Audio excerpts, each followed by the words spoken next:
રાજ્યમાં આગામી 2 દિવસ મેઘરાજા રહેશે પડ્યા પાથરા અમદાવાદ સહિત મધ્ય ઉત્તર ગુજરાત ગોહિલવાડ અને સોરઠ પંથકમાં મેઘરાજા ઉતરશે મેદાનમાં વિધાનસભા ગૃહમાં ખેડૂતોની તરફેણમાં મુખ્યમંત્રીનું મોટું નિવેદન કહ્યું જરૂર પડશે તો મુખ્યમંત્રી કિસાન સહાય યોજનામાં કરીશું ફેરફાર વધુ તાલુકા પણ ઉમેરીશું વડોદરામાં અંધશ્રદ્ધાએ નોતરી આફત માતાજીની પધરામણી થયાનું કહી ઉમટી પડ્યા હજારોના ટોળા સોશિયલ ડિસ્ટન્સ ગાયબ પોલીસે ઝડપ્યા 50 લોકોને વધતા સંક્રમણને લઈને અમદાવાદની વાસણ બજાર સાંજે 6 વાગે થઈ જશે બંધ તો રાજકોટમાં સોની બજાર ખુલ્યું પણ સવારે 10 થી સાંજે 4 સુધી જ રહેશે ખુલ્લું નશાના વેપલા પર ચોતરફથી તૂટી પડી પોલીસ સુરતમાં 1 કરોડની કિંમતનું માદક એમડી ડ્રગ્સ જપ્ત તો અમદાવાદમાં પણ 40 લાખના નશીલા પદાર્થ સાથે 3 સકંજામાં દેશનો સમુદ્રી સિપાહી નીકળ્યો તેની અંતિમ સફરે આઈએનએસ વિરાટ પહોંચ્યું વિશ્વના સૌથી મોટા શિપ બ્રેકિંગ યાર્ડમાં થોડા સપ્તાહોમાં બચશે બસ સ્મૃતિપટ પર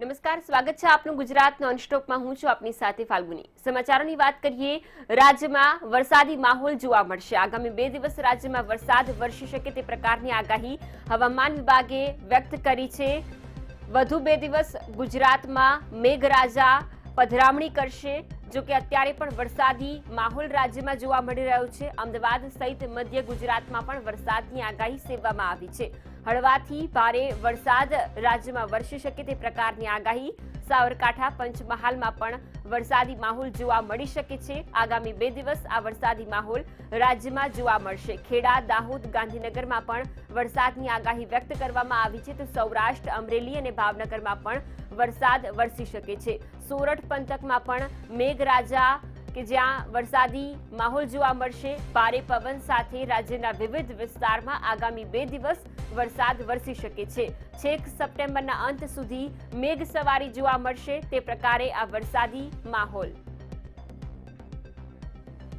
एक्सपेक्ट करेंगे कि अगले 5 दिनों में से डे 1 में स्कैटर्ड रहेगा बहुत गुजरात जनरल सौराष्ट्र कच्छ डे 2 में रेनफॉल पर बढ़ने की संभावना है डे 2 मीन्स आज का तारीख है आपका 22 तारीख 23 तारीख को रेनफॉल पर बढ़ने का उम्मीद है 26 तारीख को फिर स्कैटर्ड रहेगा एंड डे 4 डे 5 को 25 और 26 को ओनली आइसोलेटेड प्लेसेस में रेनफॉल सौराष्ट्र कच्छ में डे 1 में स्कैटर्ड रहेगा and subsequent 4 days में isolated places का नाम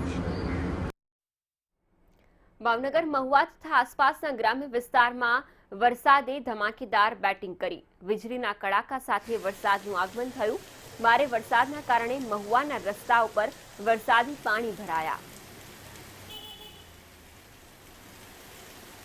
તો મહુવામાં વરસાદી માહોલની વચ્ચે વાતાવરણમાં ઠંડક પ્રસરી જેથી લોકોએ અસહ્ય ગરમીથી ઠંડકનો અહેસાસ કર્યો બીજી બાજુ રોડ રસ્તા પર વરસાદના કારણે પાણી ભરાયા સોસાયટીઓમાં આ પાણી ઘૂસી જતા લોકોને મુશ્કેલીમાં મુકાયા અરવલ્લી જિલ્લાના વાતાવરણમાં પલટો આવ્યો યાત્રાધામ શામળાજીના વાતાવરણમાં પલટા જોવા મળ્યો શામળાજીમાં મેઘરાજાની ધમાકેદાર એન્ટ્રી થઈ વાવાઝોડા સાથે મેઘરાજા મન મૂકીને વરસ્યા વરસાદ વરસતા જ વાતાવરણમાં ઠંડક પ્રસરી આ તરફ અસહ્ય ઉકળાટથી ત્રસ્ત થતા લોકો જેથી વરસાદ આવતા જ લોકોને રાહત મળી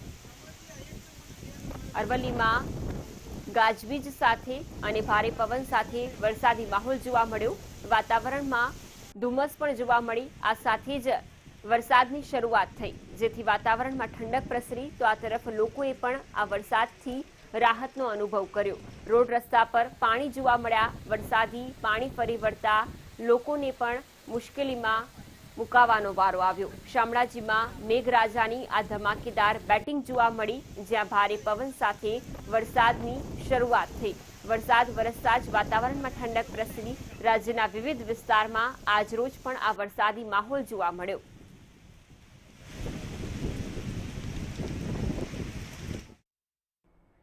કચ્છના નખત્રાણા તાલુકાના વાતાવરણમાં પણ પલટો જોવા મળ્યો મંગવાણા ગામ અને આસપાસના વિસ્તારોમાં વરસાદ વરસ્યો અધિક માસમાં પણ મેઘરાજાની બેટિંગ યથાવત છે તે પ્રમાણે ગ્રામ્ય વિસ્તારમાં પણ આ વરસાદી માહોલ જોવા મળી રહ્યો છે ધોધમાર વરસાદના કારણે જગતનો તાત પણ ચિંતિત બન્યો છે, કારણ કે પાકને નુકસાનની ભીતિ હવે ખેડૂતો સેવી રહ્યા છે.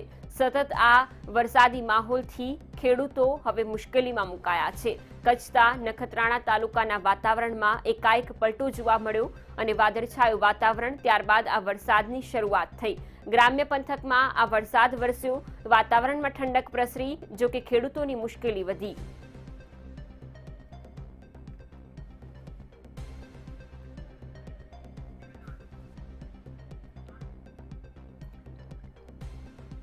રાજ્યના વિવિધ વિસ્તારમાં આજરોજ વરસાદી માહોલ જોવા મળ્યો, જેમાં મહુવા, નખત્રાણા સહિતના વિવિધ વિસ્તારો કે જ્યાં મેઘરાજા મન મૂકીને વરસ્યા. ક્યાંક અવિરત વરસાદના કારણે અનેક વિસ્તારો પ્રભાવિત થયા, તો બીજી બાજુ જગતનો તાત ગ્રામ્ય વિસ્તારમાં વરસાદ પડતા જ ફરી એક વખત મુશ્કેલીમાં મુકાયો. મહુવા, અરવલ્લી અને કચ્છના દ્રશ્યો છે કે જ્યાં આજરોજ મેઘ સવારી જોવા મળી અને તોફાની બેટિંગ પણ ક્યાંક જોવા મળી. ક્યાંક ભારે પવન સાથે વરસાદની શરૂઆત. નર્મદા નદીમાં નવા નીરની આવક થતાં જ જળ સપાટી 17 ફૂટે પહોંચી છે. 2.5 લાખ ક્યુસેક પાણી ડેમમાંથી છોડવામાં આવતા જ નર્મદા નદી બે કાંઠે વહેતી થઈ. ગોલ્ડન બ્રિજ નજીકની જળ સપાટીમાં પણ વધારો થયો છે. તો ભરૂચમાં નર્મદા નદીમાં પૂરની સ્થિતિની દહેશત વ્યક્ત કરવામાં આવી છે.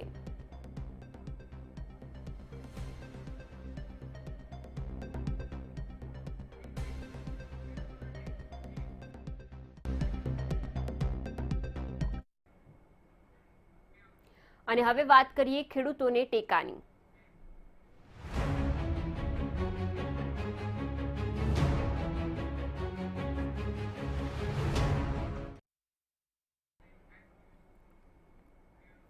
રાજ્યમાં વિધાનસભા સત્ર દરમિયાન ફરી એકવાર પાક વીમાનો મુદ્દો આજે ગાંજ્યો હતો. ગૃહમાં મુખ્યમંત્રી કિસાન સહાય યોજના અંગેની ટૂંકી મુદતના પ્રશ્ન દરમિયાન ચર્ચા થઈ હતી. હર્ષદ રીબડિયાએ ગૃહમાં કહ્યું કે મુખ્યમંત્રી કિસાન સહાય યોજનામાં 35 ઇંચ વરસાદ પ્રમાણે ખેતર તો શું, ગામ પણ ડૂબી જાય છે. તેઓએ કૃષિ મંત્રીને સવાલ પૂછતા કહ્યું કે છેલ્લા 4 વર્ષથી પાક વીમો નથી મળ્યો. સરકાર ક્રોપ કટિંગના આંકડાઓ કેમ છુપાવે છે? આ તમામ આરોપો અંગે સીએમ રૂપાણીએ કહ્યું કે હવે કિસાન સહાય યોજનાના નિયમોમાં ફેરફાર કરી શકાશે, જેના કારણે કિસાનોને પાક વીમો તેમજ સહાય મેળવવામાં અન્યાય ન થાય. વધુમાં મુખ્યમંત્રીએ કહ્યું કે 55% પ્રીમિયમ પ્રાઇવેટ કંપનીઓ લઈ જાય છે અને ખેડૂત લોન લઈને કામ કરતો હોય તે માટે ખેડૂત સુરક્ષિત રહે, એટલા માટે જ મુખ્યમંત્રી ખેડૂત સહાય યોજના જાહેર કરી છે.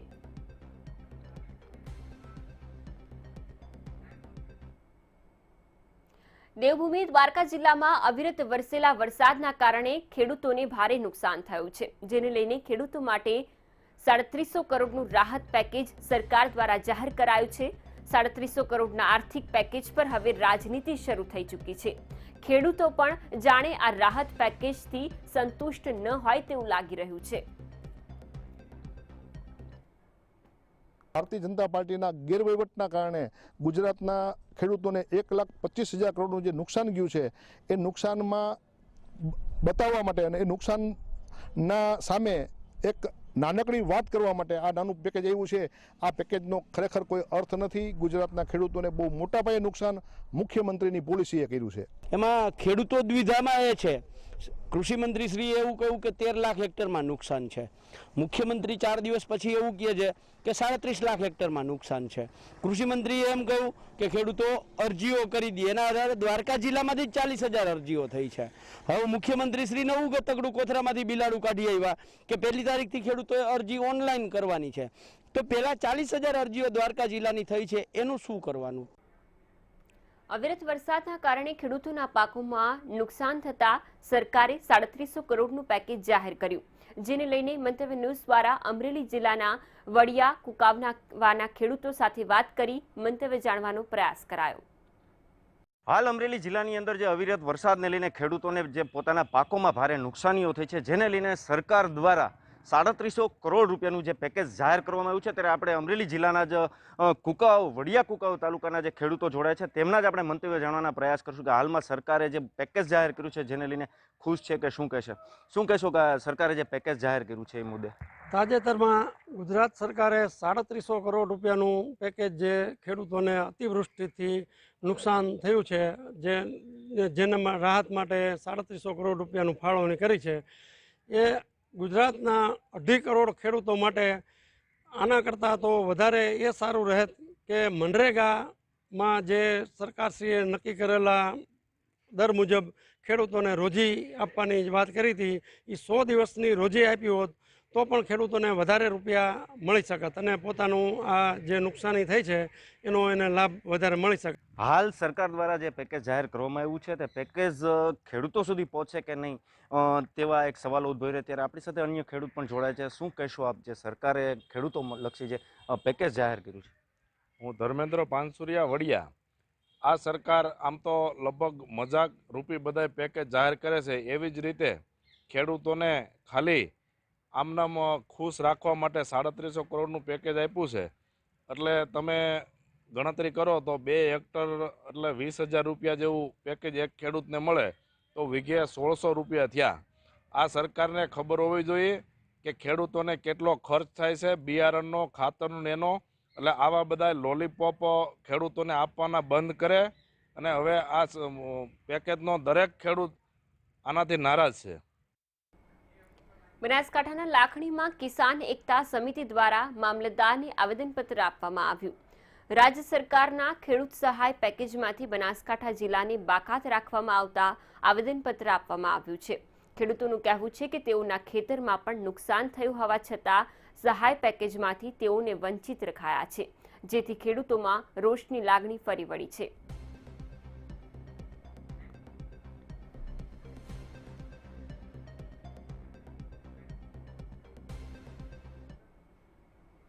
બનાસકાંઠા જિલ્લાને પાક ધોવાણ સહાયમાં બાકાત રાખતા ખેડૂતો દ્વારા વિરોધ કરાયો.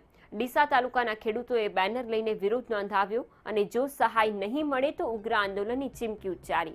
મહત્વનું છે કે બનાસકાંઠા જિલ્લાના ખેતરોમાં પણ છેલ્લા 2 મહિનાથી પાણી ભરાયેલા છે.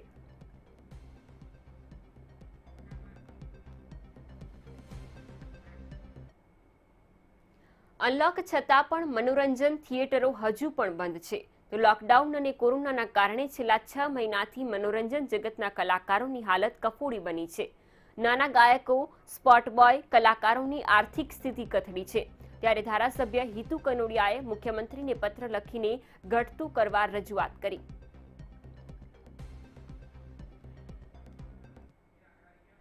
એવું આ વાતાવરણની અંદર એવી કોશિશ કરી છે. એ આ કલાકાર કસબીઓની આજે ખૂબ કફોડી હાલત થઈ છે. ખાસ કરીને મ્યુઝિકલ ઓર્કેસ્ટ્રાવાળા હોય કે ડાયરાઓવાળા હોય, આજે નવરાત્રિના પણ ઠેકાણા નથી. લગ્નની આખી સિઝન ગઈ છે. તમામ લોકો ખૂબ દુઃખી થયા છે. સીએમ સાહેબને મેં વિનંતી કરી છે અમારા તમામ કલાકારો કસબીઓ વતી કે સાહેબ આની અંદર કંઈક હેલ્પ થઈ શકે આર્થિક રીતે, કાં તો પછી ઓડિટોરિયમને ડિસ્ટન્સ રાખીને, સોશિયલ ડિસ્ટન્સ જાળવીને કોઈક પ્રકારે કંઈક શરૂઆત થઈ શકે તો 2 પૈસા આર્થિક રીતે આ લોકોને મળી શકે. આવું મેં એક રજૂઆત સીએમ સાહેબને સરકારને કરી છે. થોડા દિવસ પહેલા રાજકોટની કોરોના હોસ્પિટલમાં દર્દીને માર મારતા હોસ્પિટલ સ્ટાફનો વિડીયો વાયરલ થયો, જે મુદ્દો ગૃહમાં ઉછળતા વિપક્ષે યોગ્ય તપાસ કરવા માંગ કરી. એના ભાઈના કહેવા પ્રમાણે કે મારવાથી મૃત્યુ થયું છે, તો મેં સ્વાભાવિક પ્રશ્ન સરકારને પૂછ્યો છે કે મારવાથી મૃત્યુ શું કે ખરેખર શેનાથી મૃત્યુ થયું છે? આ વાતનો જવાબ નાયબ મુખ્યમંત્રીશ્રીએ આપ્યો નથી. જવાબને ટાળ્યો છે. વાસ્તવિક રીતે જે સિક્યુરિટી ત્યાં ચલાવે છે એ સિક્યુરિટી વિડીયો વાયરલની અંદર મારે છે એવું દેખાય છે સ્પષ્ટપણે. તો એની જે કોઈ રેકર્ડ આધારિત હોય એ પણ એનો સરકારે સાર્વજનિક કરવી જોઈએ. કોઈ કૃત્ય કરતા હોય એ લોકોની સામે કડક હાથે સરકારે કામ લેવું જોઈએ, એ મારી મુખ્ય માંગણી હતી. વડોદરામાં કોરોના ગાઈડલાઈનના લીરે લીરા ઉડ્યા. અંધશ્રદ્ધાએ જાણે સોશિયલ ડિસ્ટન્સનો છેદ ઉડાડ્યો. વડોદરામાં માતાજીના પધરામણીના નામે સેંકડો લોકોની જનમેદની ઉમટી. માસ્ક પહેર્યા વગર, સોશિયલ ડિસ્ટન્સની પરવા કર્યા વગર લોકોએ જાણે માતાજીના આશીર્વાદ મેળવવા દોટ મૂકી. ન માત્ર વડોદરા પરંતુ અન્ય જિલ્લામાંથી પણ લોકો ઉમટી પડ્યા. ભીડ એટલી કે જાણે કોરોનાનો કોઈ જ ડર નથી. જે દ્રશ્યો જોવા મળી રહ્યા છે તે ખોડિયારનગરના છે, જ્યાં એક યુવકને માતાજી આવ્યા હોવાના સમાચાર વહેતા થતાં જ જે સંખ્યામાં ભીડ એકત્રિત થઈ તે જોઈ શકાય છે. ન માત્ર વૃદ્ધો પરંતુ યુવાનો, મહિલાઓ અને બાળકો પણ આ ભીડમાં જોડાયા. અબીલ, ગુલાલ અને કંકુની છોડો ઉડી, જાણે લોકો માટે તહેવાર આવ્યો હોય, કોઈ મોટો પ્રસંગ યોજાતો હોય. માતાજીના નામે એવી અંધશ્રદ્ધા કે લોકોને કોરોનાનો ડર પણ ન રહ્યો. આ વિડીયો સોશિયલ મીડિયામાં વાયરલ થતાં જ પોલીસે ભુવા એવા કાંતિલાલ વાઘેલા નામના શખ્સ સામે ગુનો નોંધ્યો છે. સાથે જ 50 લોકોની અટકાયત કરાઈ છે. પીઆઈ લાઠિયા સર છે આપની સાથે. સર, આખો મામલો સામે આવ્યો, કેટલાની અટકાયત કરવામાં આવી છે, શું કાર્યવાહી કરવામાં આવી રહી છે? 50 થી વધારે લોકોની ધરપકડ કરવામાં આવી છે, જે લોકોએ સોશિયલ ડિસ્ટન્સિંગનો ભંગ કરેલો હતો, જેઓની વિરુદ્ધ કાયદેસરનો ગુનો દાખલ કરીએ છીએ. સર, આ રાતથી જ લોકો ભેગા થવાનું શરૂ થઈ ગયા હતા, ખબર નહોતી? અર્લી મોર્નિંગ સવારે 4:30-5 વાગે આ લોકો આવેલા છે અને પોલીસ અમારી જેવી જાણ થતા તરત પહોંચી ગયેલ છે. સ્થળથી બધાને વિખેરાયેલ છે. કોઈ પણ ધાર્મિક કાર્યક્રમનું એનું આયોજન કરવા દેવામાં આવેલ નથી. પરમિશન લીધી હતી? નહીં, કોઈ પરમિશન લીધેલ નથી. આ માતાજીના અમારે દર્શન કરવાના હતા ને એટલે બધા આવ્યા. દર વર્ષે આવી રીતે આવો છો? આ પહેલું જ વર્ષ થયું, પહેલી વાર જ થયું. તો તમને જાણ કેવી રીતે થઈ ને ક્યારે જાણ થઈ હતી કે માતાજી આયા છે? તો તમે ક્યારે બોમ્બે થી નીકળ્યા હતા? અમને સમાચાર આવી જાય ને ફોન આવે એટલે અમારા જેઠનો છોકરો એટલે અમારા ઘરનું જ કહેવાય. અમે 2 દિવસ પહેલા આવ્યા હતા. અચ્છા. તો આ તરફ ભુજમાં એનસીપી કાર્યાલયના ઉદ્ઘાટનમાં રેશમા પટેલ માસ્ક વિના જોવા મળ્યા અને લોકો ભાજપને માસ્ક પહેરવાની સુફિયાણી સલાહ આપી. સાથે જ પોતાને સફોકેશન થતું હોવાથી માસ્ક ન પહેર્યાનો લૂલો બચાવ કર્યો. મેં પણ માસ્ક પહેર્યું છે, પણ માસ્ક પહેરી અને બહુ સફોકેશન થાય છે. પરંતુ આજ તમે સવાલ મને પૂછ્યો છે એટલા માટે ચોક્કસ કહું કે અમે પૂરેપૂરું સોશિયલ ડિસ્ટન્સિંગનું ધ્યાન રાખીએ છીએ. અમે રાજકીય કાર્યક્રમો નથી આપતા એવા કે જેમાંથી લોકોને નુકસાન થાય. ભારતીય જનતા પાર્ટીના પ્રદેશ પ્રમુખને આ સવાલ પૂછવાની જરૂર છે કે એમણે કયા સોશિયલ ડિસ્ટન્સિંગનું પાલન કર્યું. આજે સૌરાષ્ટ્રથી લઈને આખા ગુજરાતમાં રેલીઓ કાઢીને પોતાની જે વાહવાઈ કરી છે એ ક્યાંય ને ક્યાંય પ્રજાને નુકસાનકારક નીવડી છે એવું મારું ચોક્કસ માનવું છે. એટલે આ બધા જે સવાલો છે એ ભારતીય જનતા પાર્ટીને આપ સૌ પૂછો તો એ અમારા માટે અને પ્રજા માટે પણ ખૂબ જ ફાયદાકારક રહેશે અને એક જાગૃતતાનો વિષય પણ રહેશે. જીવલેણ કોરોના વાયરસની મહામારી વચ્ચે ગુજરાત રાજ્ય આરોગ્ય વિભાગે આદેશ જાહેર કર્યો છે, જેમાં કોઈ પણ ગુનામાં ઝડપાયેલા આરોપીને અથવા તો કેદીને RT-PCR ટેસ્ટ કરવો હવે ફરજિયાત નથી. નોંધપાત્ર છે કે એન્ટીજન ટેસ્ટ કરાવે તો પણ ચાલી શકશે.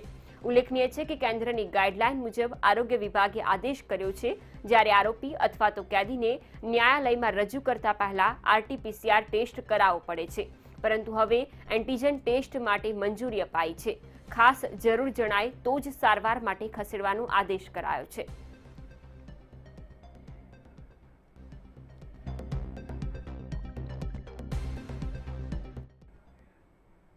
એક તરફ સુરતમાં કોરોનાનું સંક્રમણ સતત વધી રહ્યું છે, બીજી તરફ શહેરમાં એન્ટીજન ટેસ્ટ કરતા ધન્વંતરી રથના પૈડા થંભી ગયા છે. 250થી પણ વધુ ધન્વંતરી રથમાં કામ કરતા કર્મચારીઓના પગાર ન થતા કર્મચારીઓ હડતાળ પર ઉતર્યા. સાથે જ કોન્ટ્રાક્ટ પર ચાલતી રથની ગાડીનું પણ 35 દિવસથી ભાડું ચૂકવાયું નથી. કર્મચારીઓ હડતાળ પર ઉતરી જતા શહેરમાં કોરોના ટેસ્ટની કામગીરી અટકી પડી. સુરતમાં આજે કોરોના ટેસ્ટિંગ અટકી ગયું છે, કારણ કે ધન્વંતરી રથ માટે જે વાહનો ભાડે કર્યા હતા, વાહન ચાલકોને ભાડું ચૂકવાયું નથી અને એટલા માટે જ તેઓ હડતાળ પર ઉતરી ગયા છે. ધન્વંતરી રથ જે સુરત મહાનગરપાલિકા દ્વારા શરૂ કરવામાં આવ્યા હતા, છેલ્લા 53 દિવસથી ભાડા માટે માંગણી થઈ રહી હતી, પરંતુ 53 દિવસનું ભાડું તેમને મળ્યું નથી. વારંવાર ખો આપવામાં આવી રહી છે એવું કહીએ તો અતિશયોક્તિ નથી. આપેલા ચેક રિટર્ન થઈ રહ્યા છે, આ પ્રકારની ફરિયાદ તેઓ કરી રહ્યા છે. અને આજથી સુરત શહેરમાં 250 કરતાં પણ જે ધન્વંતરી રથ છે તે અટકી ગયા છે. વાહન ચાલકોના વાહનો ધન્વંતરી રથમાંથી ભાડે લીધા હતા, પરંતુ પૈસા ન મળ્યા એ તેમની ફરિયાદ છે. વાહન ચાલકો પાસેથી જાણીએ કે શું સમસ્યા છે, શું જવાબ મળી રહ્યા છે. આપ જણાવશો, રથ ધન્વંતરી રથમાં આપનું વાહન મૂકેલું છે, આજે હડતાળ પાડી દીધી છે, શું કારણ છે? અમને પેમેન્ટ નથી મળ્યું, એના માટે. કેટલા દિવસનું પેમેન્ટ બાકી છે? 60 દિવસનું. શું કહે છે સુરત મહાનગરપાલિકા? સુરત મહાનગરપાલિકાનો આ કોન્ટ્રાક્ટ સિસ્ટમ છે. આમાં મહાનગરપાલિકા ત્યાંથી પેમેન્ટ લઈ લે છે, અમને ચેક પેમેન્ટ મળતું નથી. ચેક આપે છે, રિટર્ન થાય છે અને પૂરતો વ્યવસ્થિત જવાબ નથી મળતો ડિપ્ટીમેન તરફથી. ધન્વંતરી રથ જ્યારથી શરૂ કરવામાં આવ્યું પહેલાં પેમેન્ટ મળતું હતું અને અત્યારે નથી મળતું, શું જવાબ આપે? એકચ્યુઅલી અમે જ્યારથી પણ કામ પર લાગ્યા છે, અમે કામ પર લાગ્યા અને કોઈને 45 દિવસ થયા છે, કોઈને 60 દિવસ થયા છે, કોઈને 80 દિવસ થયા છે. એકચ્યુઅલી અત્યારે ચાલે, આજે તારીખ થઈ છે 22 સપ્ટેમ્બર ને જુલાઈ મહિનાના પેમેન્ટ પણ હજી કોઈનું આવ્યું નથી ને પેમેન્ટના નામ પર જે ચેક ઇસ્યુ કરવામાં આવ્યા છે એ બધા ચેકના પણ બાઉન્સ થાય છે. કોરોનાનું સંક્રમણ સતત વધી રહ્યું છે, આમ છતાં પણ લોકોમાં જાગૃતિનો અભાવ છે. ત્યારે લોકોમાં જાગૃતિ ફેલાવવા કોરોના જાગૃતિ રથ શહેરોમાં ફરી રહ્યો છે. જોકે રાજકોટમાં આ જાગૃતિ રથનું ઓપનિંગ કરવા આવનાર ભાજપના શાસકોના વાંકે રથ લાંબો સમય સુધી જેમનો તેમ પડ્યો રહ્યો. ભારે રાહ જોડાવ્યા બાદ પણ મેયર ના આવતા કોંગ્રેસના વશરામ સાગઠિયાએ રથનું ઓપનિંગ કર્યું હતું. કોરોના ભગાડવા માટેની વેક્સિન શોધવામાં ભલે આખી દુનિયા લાગી હોય, પરંતુ રાજકોટમાં કંઈક અલગ પ્રકારનો નજારો જોવા મળી રહ્યો છે. અહીંયા અત્યારે આપણે રંગલો રંગલી અને અન્ય જે કલાકારો છે તે કોરોના ભગાડવા માટે લાગી ચૂક્યા છે. આપણે શું કાર્યક્રમ થઈ રહ્યો છે અને શા કાર્યક્રમ છે એના માટે વિપક્ષી નેતાને શું કહેશો તમે? શા માટે આ કાર્યક્રમ કરવામાં આવે છે? ગુજરાતના લોકોને જાણ થાય એના માટેનો કાર્યક્રમ છે, પરંતુ રાજકોટ મહાનગરપાલિકાના પદાધિકારીઓ પાસે આનો સમય નથી. રાજકોટના mayor, deputy mayor, standing chairman કોઈને સમય નથી. સવારના 9 વાગ્યાના રંગલો રંગલી આવ્યા છે, અત્યારે 12 વાગ્યા છે. 12 વાગ્યા સુધી આપણી પાસે સમય નથી, એટલા માટે આ કાર્યક્રમ કરી અત્યારે આ કાર્યક્રમ ચાલુ કરાયો છે. બિલકુલ, રંગલો રંગલી સહિતના કલાકારો છે તે કોરોના ભગાડવો અને લોકોમાં જાગૃતિ માટે આ કાર્યક્રમ કરી રહ્યા છે. શું કહેશો તમે? કલાકારો છો તો હવે આપણે સેનિટાઈઝરનો ઉપયોગ કરીશું. બહારથી ઘરે આવ્યા પછી 20 મિનિટ સાબુ અને પાણીથી હાથ ધોઈશું અને ત્યાર પછી આપણે કપડાં પણ બાજુ મૂકી દઈશું અને આપણે આની અંદર અને અમે આ કાર્યક્રમની અંદર જેમ જેમ કોવિડ દૂર થાય અને માણસને બચાવવાની આ એક યોજનાની અમે જાણકારી આપીશું. કોરોનાના કારણે સતત 7 મહિના સુધી બંધ રહેલી કચ્છની ટ્રેન સેવા ફરી ચાલુ થઈ રહી છે. ભુજથી દાદરની સયાજીનગર ટ્રેન શરૂ થશે ત્યારે મુંબઈથી આવનાર તમામ વ્યક્તિનો કોરોના ટેસ્ટ કરવામાં આવશે. સેનિટાઈઝ કર્યા બાદ જ તમામને ટ્રેનમાં બેસવા દેવામાં આવશે. સાથે જ સોશિયલ ડિસ્ટન્સ અને માસ્કના નિયમોનું ફરજિયાત પાલન કરવું પડશે. મહત્વનું છે કે કચ્છ જિલ્લામાં અત્યાર સુધીમાં કોરોનાના 1800 કેસ નોંધાઈ ચૂક્યા છે. 1800 કેસ હોય અને જો ટ્રેન શરૂ થાય અને ટ્રેનમાં પણ કોઈ પણ જાતની સરકારી તંત્ર એની વહીવટી તમામે તમામ સુવિધાઓ કે એના નિયમો કે એનું ડિસ્ટન્સ કે માસ્ક, સેનિટાઈઝર કે અંતર એ જાળવણી કરવા માટે જો સરકારનો વહીવટી તંત્ર રેલવેનો જો નિષ્ફળ જાય તો આ સંખ્યા ક્યાં પહોંચશે અને આની માટે જવાબદાર કોણ? એક સમય હતો જ્યારે લોકો દેશમાંથી વિદેશ જવાનું વિચારતા હતા, પરંતુ ડિસેમ્બરથી શરૂ થયેલા કોરોના કાળમાં લોકો વિદેશ છોડી માદરે વતન પહોંચી રહ્યા છે. છેલ્લા 4 મહિનામાં વિદેશમાં વસતા 24,502 ગુજરાતીઓ મળીને કુલ 14 લાખ ભારતીયો વતન પરત ફર્યા છે. માર્ચ મહિનાથી અત્યાર સુધીમાં અમદાવાદ, રાજકોટ, વડોદરા, કચ્છ, સુરત, ગાંધીનગર સહિતના શહેરોના વિદેશમાં વસતા ગુજરાતીઓ પરત આવ્યા છે. કોરોના વાયરસના કારણે પગલે વિદેશમાં રહેતા ભારતીયો પોતાના વતન તરફ દોટ મૂકી રહ્યા છે. છેલ્લા 4 માસમાં 14 લાખથી પણ વધુ ભારતીયો પોતાના વતન પરત ફર્યા છે. ગુજરાતીઓની વાત કરીએ તો 24,000થી પણ વધુ ગુજરાતીઓ પણ પોતાના વતન પરત ફર્યા છે. સૌથી વધુ જો ભારતીયોની વાત કરીએ તો યુએઈ અને સાઉદી અરેબિયાથી તેઓ પરત ફરી રહ્યા છે. આગામી દિવસમાં હજુ પણ વધુ એરલાઇન્સ જે છે તે વંદે ભારત મિશન અંતર્ગત જશે અને ભારતીયોને પરત લાવશે, ત્યારે આંકડો વધુ વધી શકે છે. ત્યારે કહી શકાય કે કોરોનાએ લોકોને પોતાનું વતન યાદ અપાવ્યું છે. કેમેરા પર્સન યોગેશ જયસ્વાલ સાથે આયુષી યાજ્ઞિક, મંતવ્ય ન્યૂઝ, અમદાવાદ.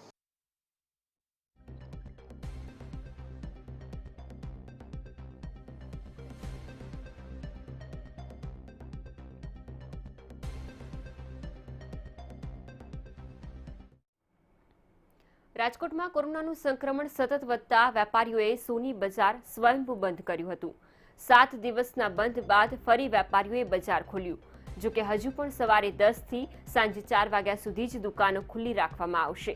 મહત્વનું છે કે સોની બજારના 45થી વધુ સોની વેપારીઓનું કોરોનાથી મોત નીપજ્યું છે.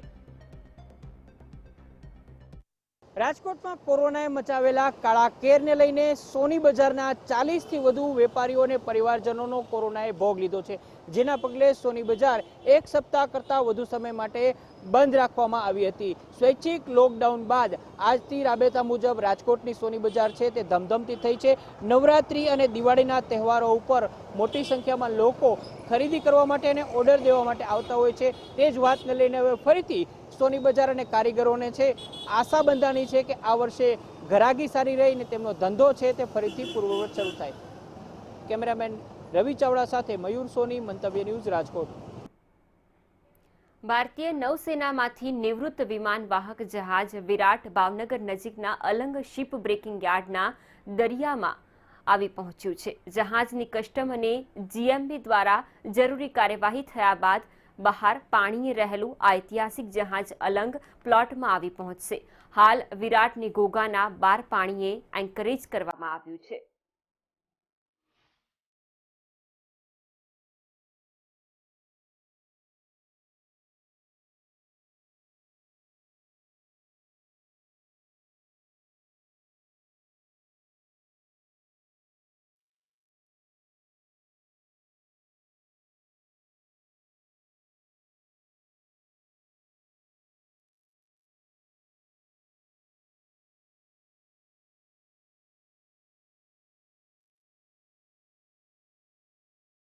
આઈએનએસ વિરાટ વિશ્વનું સૌથી જૂનું એરક્રાફ્ટ કેરિયર અને ભારતીય નૌકાદળનું ઐતિહાસિક યુદ્ધ જહાજ છે, જેને હાલમાં રિટાયર્ડ કરવામાં આવતા અલંગ ખાતે ભંગાણ ખાતે આવી પહોંચ્યું છે.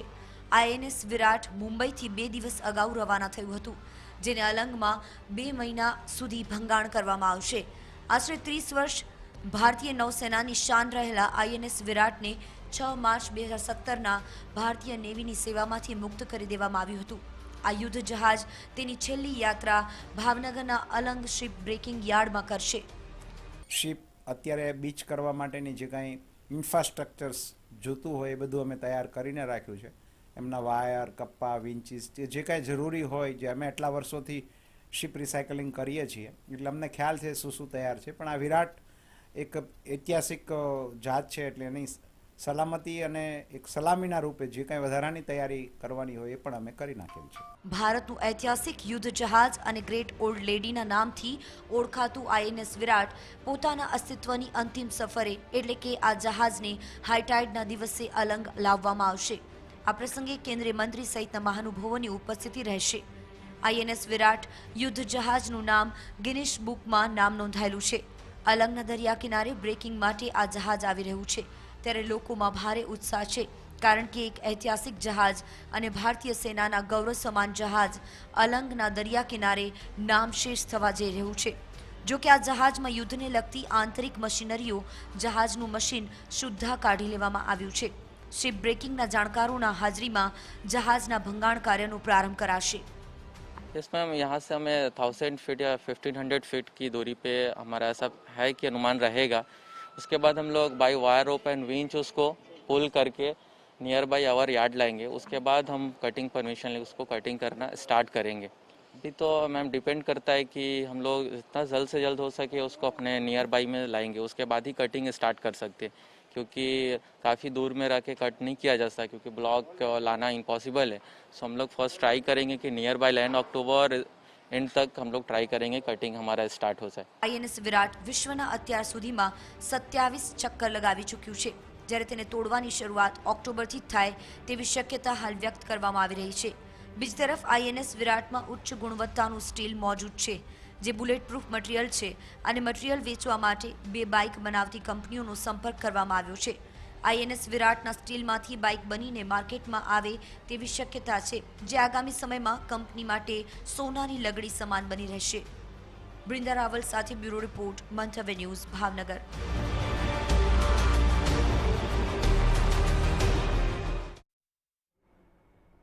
પાલનપુરના ગઢ ગામમાં ગ્રામ પંચાયત અને વેપારીઓ દ્વારા સ્વૈચ્છિક નિર્ણય લેવાયો. 10 દિવસ સુધી ગામમાં 2 વાગ્યા સુધી જ બજાર ચાલુ રાખવાનો નિર્ણય કરાયો. કોરોનાના વધતા સંક્રમણને લઈને ગઢ ગ્રામ પંચાયત દ્વારા 22 સપ્ટેમ્બરથી 1 ઓક્ટોબર સુધી જાહેરનામું બહાર પડાયું. મહત્વનું છે કે દૂધ, મેડિકલ જેવી ઇમરજન્સી સેવાઓ 2 વાગ્યા પછી પણ ચાલુ રહેશે તેમજ સરકારી ગાઈડલાઈનનું ઉલ્લંઘન કરનાર લોકો સામે દંડ કરાશે.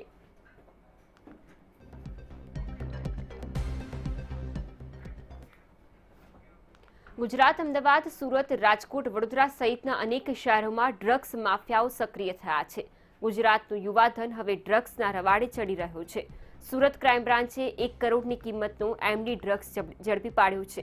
મહત્વનું છે કે થોડા જ દિવસ પહેલા અમદાવાદ ક્રાઇમ બ્રાન્ચે 1 કરોડના જ એમડી ડ્રગ્સ મામલે મુખ્ય કેરિયર તરીકે ફાક અહેમદ ઉર્ફે અફાક બાવાની ધરપકડ કરી હતી.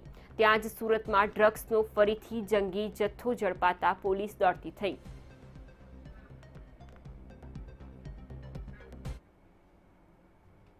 અમદાવાદમાં ₹40 લાખના જથ્થા સાથે 3ની ધરપકડ કરવામાં આવી છે. એસઓજીએ ચાંગોદરમાંથી માદક દ્રવ્ય ઝડપી પાડ્યું છે. કફ સિરપમાં ઉપયોગમાં લેવાતા માદક દ્રવ્ય ઝડપી પડાયું છે. અગાઉ પણ શહેરમાંથી 1 કરોડનું ડ્રગ્સ ઝડપાયું હતું.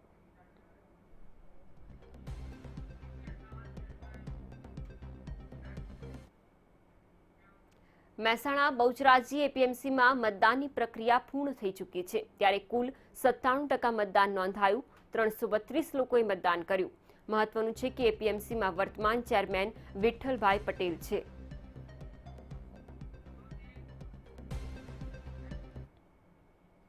તો ગુજરાત નોનસ્ટોપમાં હાલ બસ આટલું જ. વધુ સમાચારો અને અપડેટ્સ માટે આપ જોતા રહો મંતવ્ય ન્યૂઝ. નમસ્કાર.